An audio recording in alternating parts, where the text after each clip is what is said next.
Évangile de Jésus-Christ selon saint Luc. En ce temps-là, parut un édit de l'empereur Auguste ordonnant de recenser toute la terre. Ce premier recensement eut lieu lorsque Quirinius était gouverneur de Syrie. Et tous allaient se faire recenser, chacun dans sa ville d'origine.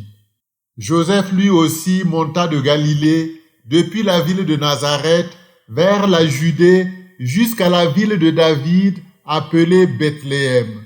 Il était en effet de la maison et de la lignée de David.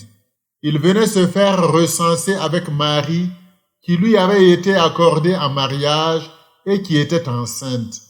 Or, pendant qu'ils étaient là, le temps où elle devait enfanter fut accompli. Et elle mit au monde son fils premier-né, elle l'emmaillota et le coucha dans une mangeoire, car il n'y avait pas de place pour eux dans la salle commune. Dans la même région, il y avait des bergers qui vivaient dehors et passaient la nuit dans les champs pour garder leurs troupeaux. L'ange du Seigneur se présenta devant eux, et la gloire du Seigneur les enveloppa de sa lumière. Ils furent saisis d'une grande crainte. Alors l'ange leur dit, « Ne craignez pas, car voici que je vous annonce une bonne nouvelle, qui sera une grande joie pour tout le peuple. Aujourd'hui dans la ville de David, vous est né un sauveur, qui est le Christ, le Seigneur. Et voici le signe qui vous est donné. Vous trouverez un nouveau-né emmailloté et couché dans une mangeoire. » Soudain, il y eut avec l'ange une troupe céleste innombrable qui louait Dieu en disant, « Gloire à Dieu au plus haut des cieux et paix sur la terre aux hommes qu'il aime. » L'évangile de la messe de la nuit de Noël, Luc chapitre 2 versets 1 à 14, nous offre une méditation riche sur cet événement fondateur de notre foi.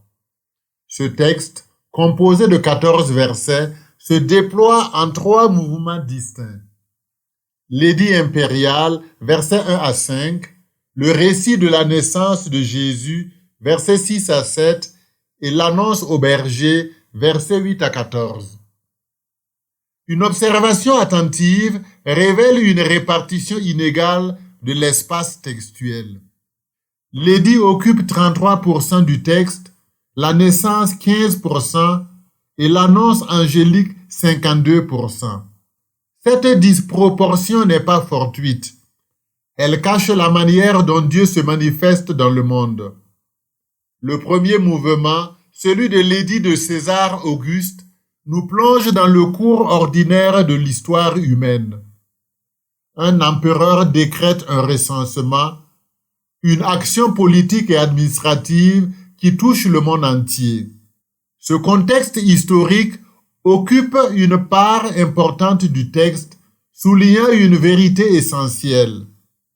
La venue de Dieu s'inscrit au cœur de l'histoire humaine, dans la réalité concrète de nos vies. Pourtant, cette réalité quotidienne, avec ses préoccupations et ses agitations, peut parfois nous distraire de la présence discrète de Dieu.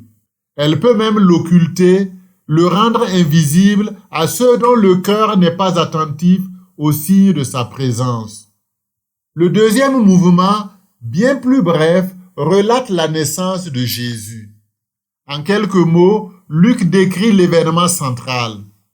Marie enfanta son fils premier-né, l'emmaillota et le coucha dans une mangeoire parce qu'il n'y avait pas de place pour eux dans la salle.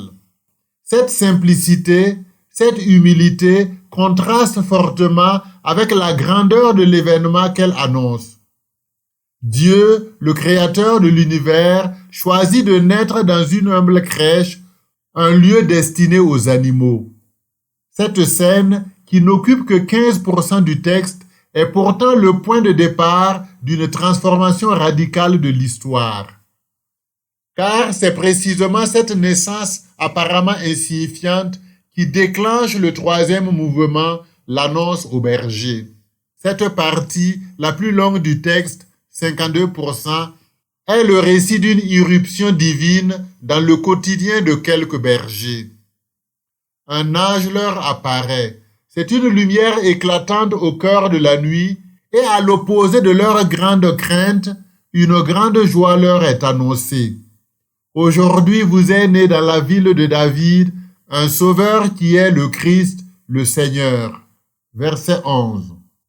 Une multitude d'anges se joint alors à l'ange messager, loue Dieu et proclame: Gloire à Dieu au plus haut des cieux et paix sur la terre aux hommes qu'il aime. Verset 14.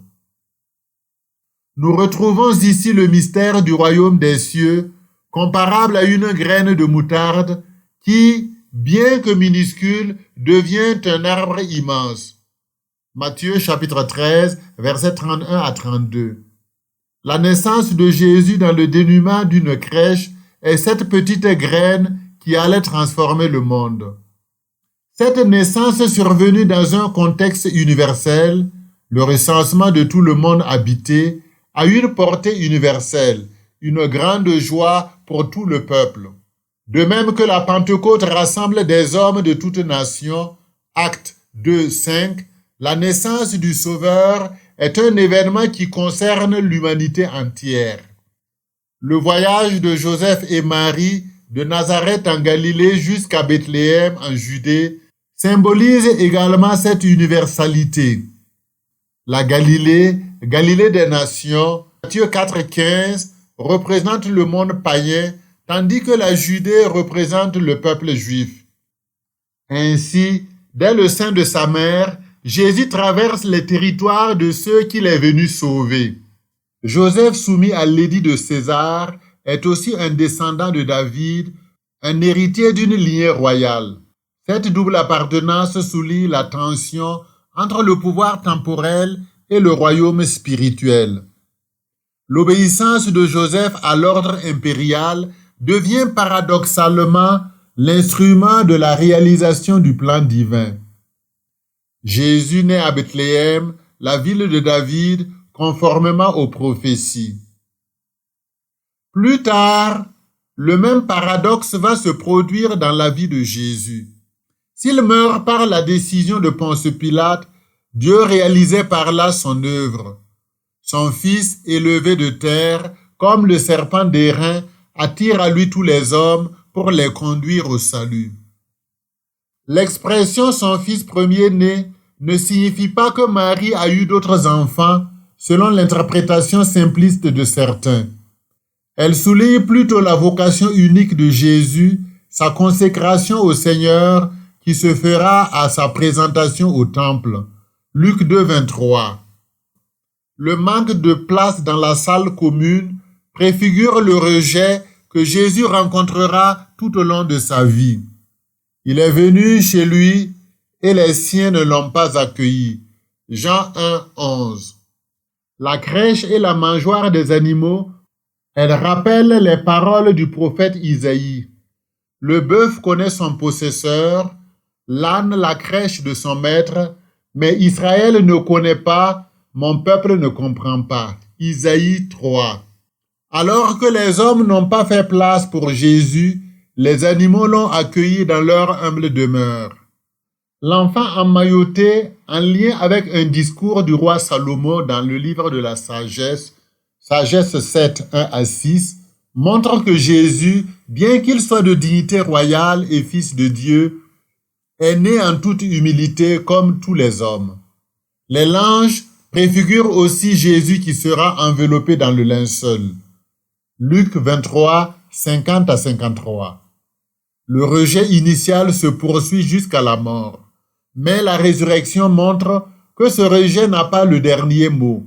En effet, la pierre rejetée par les constructeurs est devenue pierre d'angle. Luc 20, 17.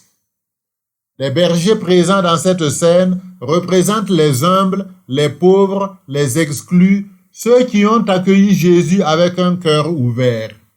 Ils sont aussi une image de David qui était un berger et dont Jésus est le descendant, mais également l'image du Christ lui-même, le bon pasteur qui donne sa vie pour ses brebis.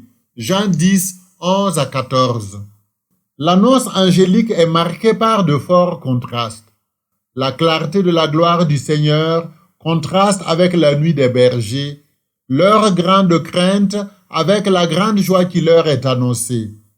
Le Sauveur contraste avec le nouveau-né et le Seigneur avec la crèche. Ces contrastes soulignent la manière paradoxale dont Dieu se révèle, non pas dans la puissance et la magnificence, mais dans l'humilité et la simplicité. L'ange annonce une grande joie, un gaudium magnum, une bonne nouvelle, un évangile. Cette joie est destinée à tout le peuple, à toute l'humanité.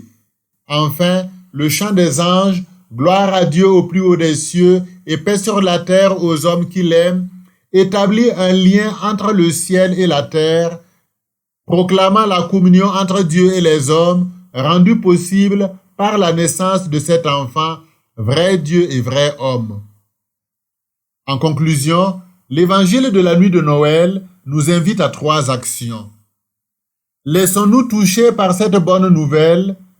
Ouvrons nos cœurs à la joie de la rencontre avec le Seigneur, né dans l'humilité d'une crèche, et que la gloire de Dieu et la paix qu'il offre aux hommes remplissent nos vies et illuminent le monde par notre témoignage.